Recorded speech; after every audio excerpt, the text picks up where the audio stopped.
Miami Heat, Denver Nuggets, Nikola Jokic, Jimmy Butler. We are finally at the NBA Finals. Definitely not the matchup people predicted going into the playoffs, but here we are, 8 seed versus 1 seed. I don't know if you can stop him, but how do you guys think the Heat can contain Nikola Jokic? Well, I will say that is true. You can't stop them, man. I mean, You can't. 25, 10, and 10 is almost like guaranteed, like seeing this man go to work. And I Uh, think you can almost take that as a defense yeah, if you're yeah. like okay, like he just did that. I will say, like, we got to throw a lot of bodies at him. We got to make him get frustrated. I know he gets frustrated a lot, and he still plays up to his level, and it really doesn't matter. But you make him just make some mistakes, some possibility. I think it would help us at the very least. Pride. I will say, biggest thing with me is making him work defensively. Yeah, I must say, like, if you get him tired, especially he's probably used to the altitude, but still, it's altitude's a motherfucker. But my thing is like, if your game plan is like play defense really, really good on everyone else, you might be able to win. Yeah. Or even like double teaming Jokic and Jamal Murray, not like at the same time because that's 1-on-3, but like almost like a zone, like spread out however the ball's going, and just make Michael Porter Jr. and Aaron Gordon beat you, which depends on how good you can zone double team the other two. The zone was messing with Boston. I was seeing those stats they were putting up during the game, and Boston did not have an answer when Miami went to the zone defense. I think it's going to have to be something very similar to that, obviously with different focal points because you're going up against a much more talented center and not necessarily a wing. Yeah. But I think the Heat's key to winning is not stopping Jokic because, like you said, Malachi, Jokic, if you contain him, if you're like, oh, we did a good job, he dropped 25, 10, and 10. Yeah. Like, you're just like, okay, bet. Like, that happened. The way that the Heat win is Jamal Murray has to be shut down. Yes. He's the possibility of going hot and cold. And I will take that possibility of him possibly going cold. Like, because if you can contain Jokic to he's only like responsible for between points and assists, if he's only responsible for between 40 to 50 points, that's massive because then you're relying, like you said, for Jamal Murray to be hot. And at that point, it's Jamal Murray versus Jimmy Butler who wants it more in that moment. Yeah. And I like Jimmy Butler in this situation. Yeah, no, I do agree with that.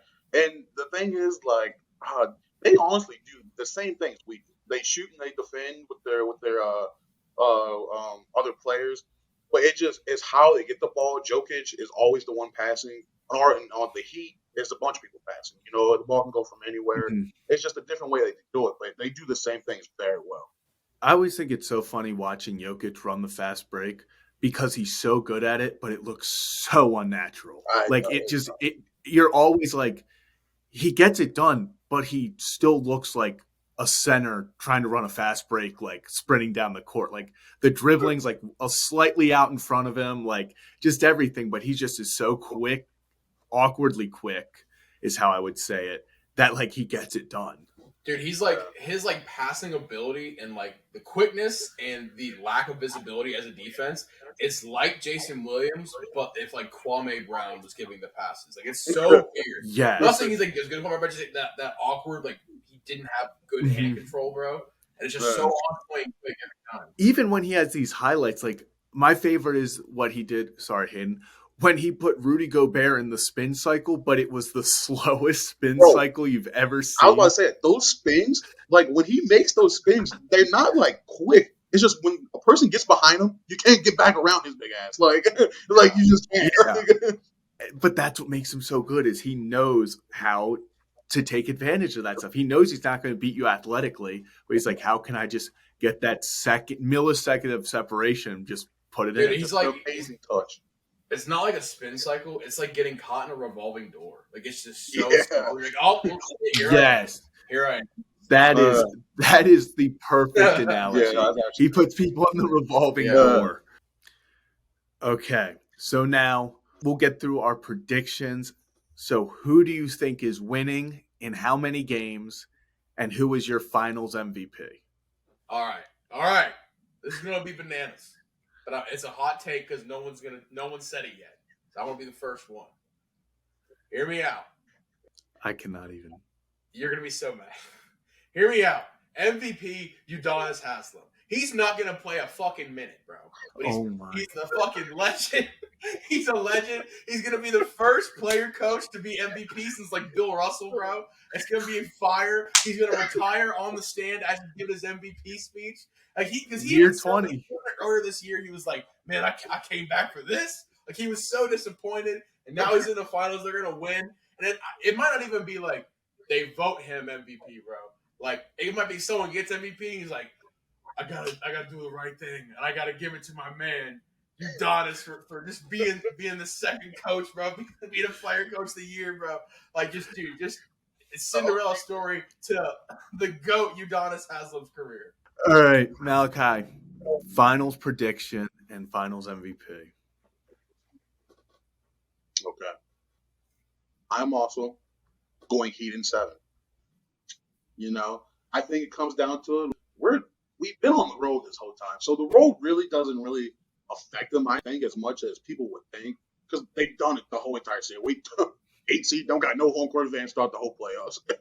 But in my MVP though, MVP, Jimmy Butler. Now we will lose 3 games because Heat in 7, but those games cannot be lost because Jimmy is off. He better drop 35 in those games, and it has to be like a supporting cast member that missed a shot or that it was our downfall. But it can't be Jimmy. It absolutely can't be Jimmy. I need him to point 7 straight games, and that's my MVP. Damn. Yeah. Well, so if he's on point 4 of those 7 games, wouldn't he not need the other 3? Well, I think it's going to be like on point for 4 games.